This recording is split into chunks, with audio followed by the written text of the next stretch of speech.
بسم اللہ الرحمن الرحیم۔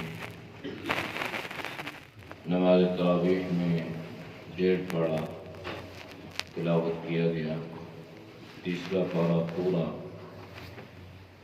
سورہ بقرہ کا بقیہ حصہ سورہ آل عمران۔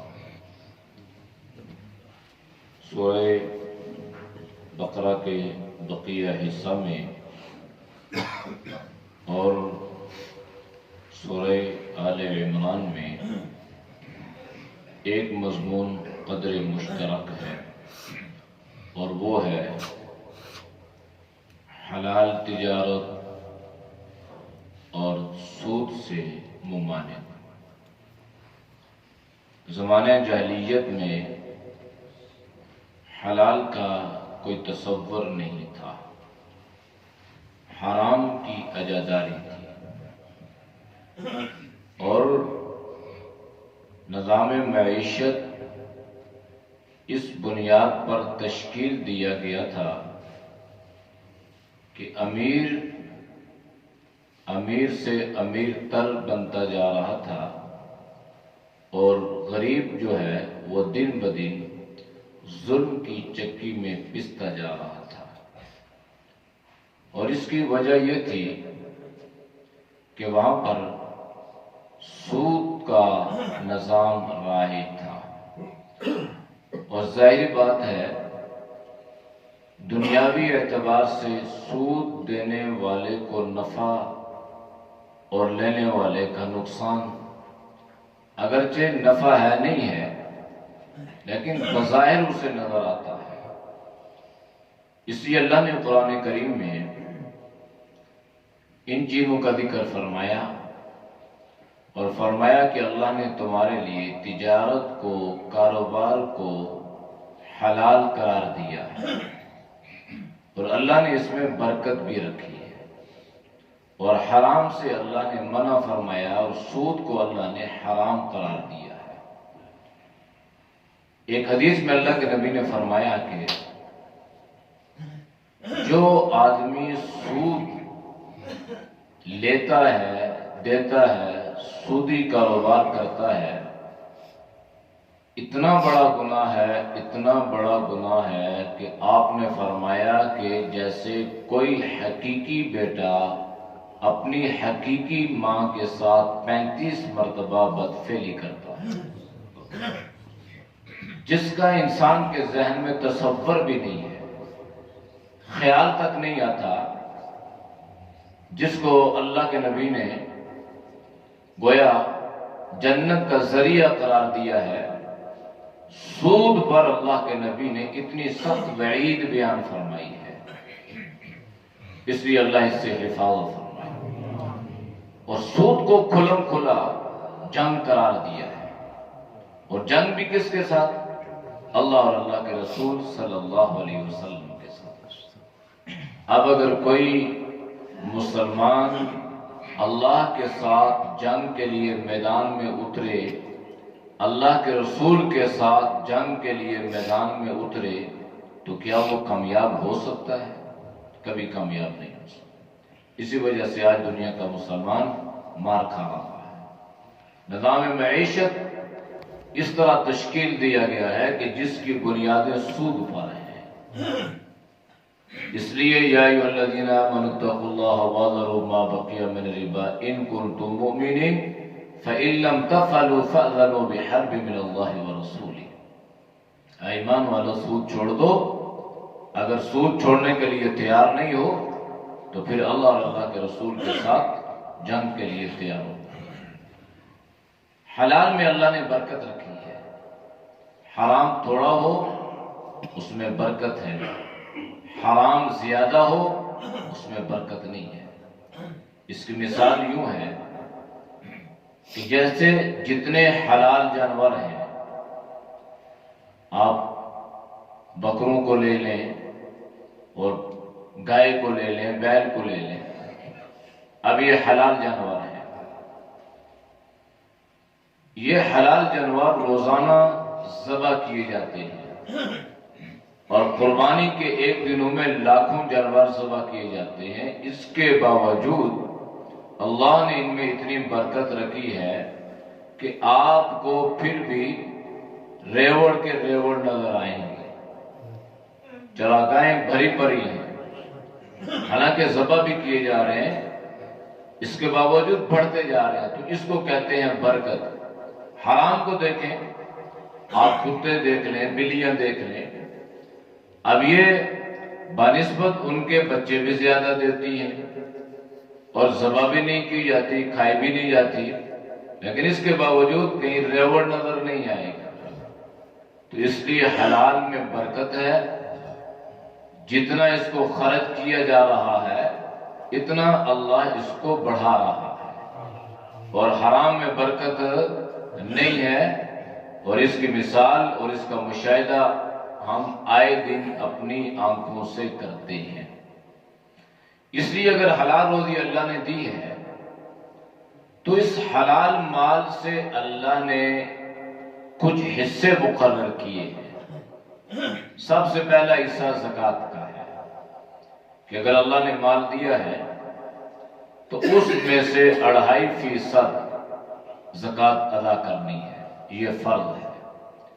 یہ جو زکوٰۃ کی ادائیگی ہے، لفظ زکوٰۃ یہ پاکیزگی سے بنا ہے، ازکا، زکوٰۃ، تزکیہ، اس سے بنا ہے۔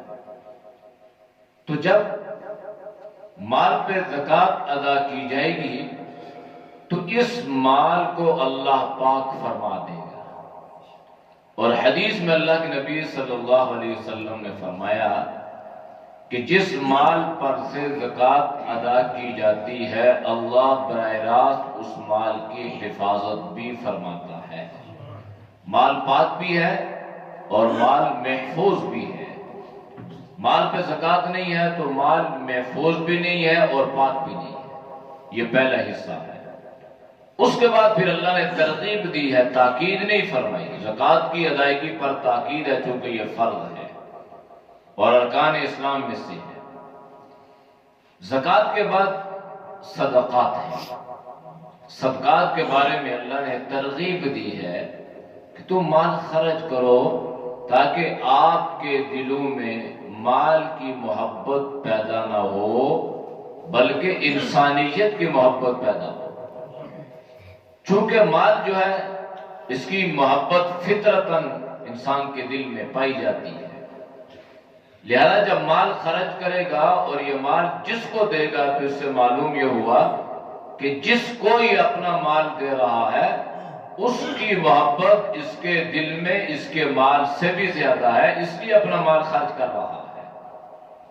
تو قرآن نے ان صورتوں میں بالخصوص اس کی ترغیب دی ہے کہ جس قدر ممکن ہو، جیسے ممکن ہو، مال خرچ کرو۔ حدیث میں اللہ کے نبی نے فرمایا کہ یہ جو صدقات ہیں یہ انسان کے اوپر جو بلائیں، جو مصیبتیں، جو پریشانیاں آتی ہیں یہ آنے والی ہوتی ہیں، یہ ان کو رد کرنے کا ذریعہ بنتا ہے۔ یعنی صدقہ دیں تو یہ رد کرتا ہے، بیماریوں کو دور کرتا ہے، پریشانیوں کو ختم کرتا ہے۔ یعنی آپ نے فرمایا کہ جس طرح یوں سمجھیے کہ جس طرح سوکھی لکڑی کو آگ جلا کے رکھ دیتی ہے، اسی طرح یہ صدقات پریشانیوں کو، بیماریوں کو، آفات کو اور بلیات کو دور کر کے رکھ دیتی ہے۔ صدقات میں اللہ نے بڑی طاقت رکھی ہے۔ یہ فرض تو نہیں ہے، ترغیب ہے، نفلی عبادت ہے، لیکن اس میں اللہ نے جان بڑی رکھی ہے، اس میں قوت اللہ نے بڑی رکھی ہے۔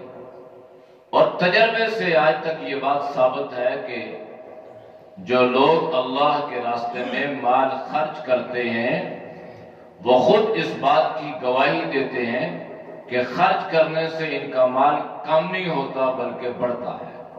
دو چیزیں دنیا میں اللہ نے ایسے رکھی، نظام ہے کہ دو چیزیں خرچ کرو گے کم نہیں ہوں گی، بڑھیں گی۔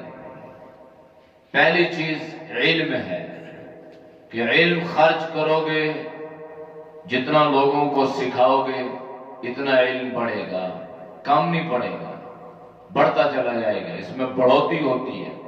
اسی طرح مال ہے، مال خرچ کرو گے، ظاہراً ہمیں نظر آتا ہے کہ یہ مال جو ہے یہ اتنے 1,00,000 میں سے اتنے 1,000 دے دیے، یہ تو مال کم ہو گیا، اور اللہ یہ کہہ رہا ہے کہ یہ زیادہ ہو گیا. تو یہ فلسفہ ہو سکتا ہے انسان کے سمجھ سے بالاتر ہو، لیکن یہ مشکل بات نہیں ہے. اگر اللہ کے راستے میں خرچ کر دیا تو جتنا خرچ کیا اللہ پاک نے اس خرچ کی وجہ سے بہت ساری بیماریوں کو، پریشانیوں کو ختم کر دیا. اگر یہ خرچ نہ کرتے تو پتہ نہیں بیماری آتی اور جو پاس تھا وہ بھی لے کے جاتی، اور پتہ نہیں اور لینے پڑتے، بجائے یہ کہ انسان مقروض ہو جاتا. اس لیے اللہ نے ان میں طاقت رکھی ہے. اور قرآن میں تو اللہ نے یہاں تک فرما دی ہے کہ اگر تم یہ چاہتے ہو کہ تم نیکی کے اعلیٰ درجے تک پہنچ جاؤ، یعنی جو کمال درجہ ہے نیکی کا، تو فرمایا کہ اس کے لیے یہ چیز ہے کہ تم دنیا میں اپنی پسندیدہ چیز اللہ کے راستے میں خرچ کرو، اور پسندیدہ چیز انسان کے لیے مال ہے. تو اس میں ترغیب ہے کہ اگر یہ چاہتے ہو کہ نیکی کا اعلیٰ درجہ حاصل ہو اور اللہ کا صحیح قرب حاصل ہو، تو اس کے لیے اپنی پسندیدہ چیز، اپنے مال کو اللہ کے راستے میں خرچ کرو گے تو اللہ نیکی کا اعلیٰ معیار اور نیکی کا اعلیٰ مقام اور مرتبہ اللہ تمہیں عطا فرمائے گا.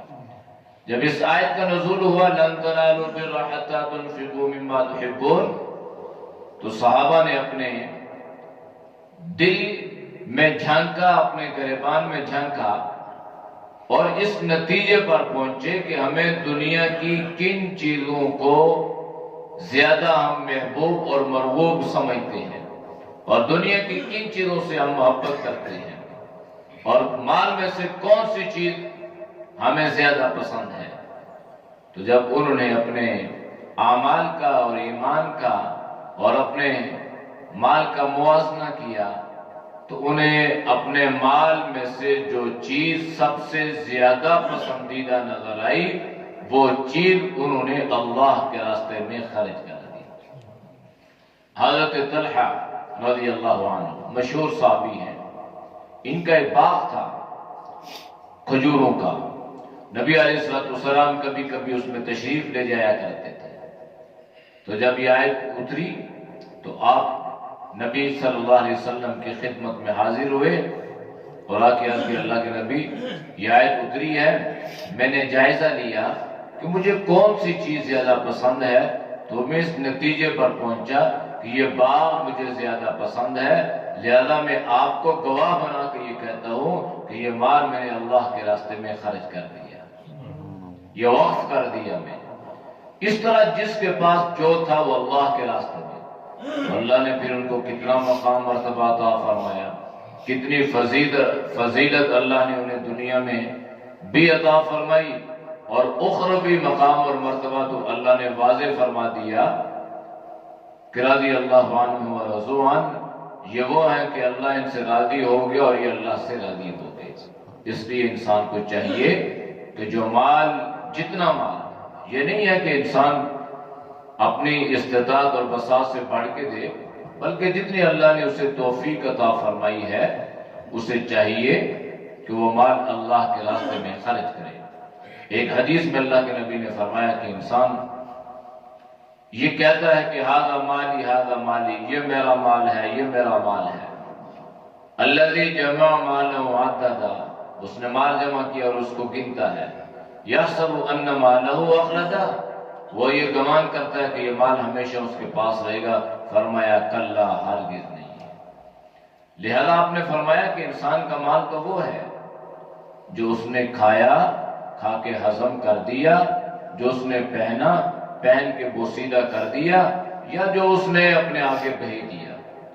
تو مال یہ ہے کہ جو ہم اپنے ہاتھوں سے اپنے آگے بھیجنے ہیں، اس کا اللہ ہمیں اجر عطا فرمائے گا.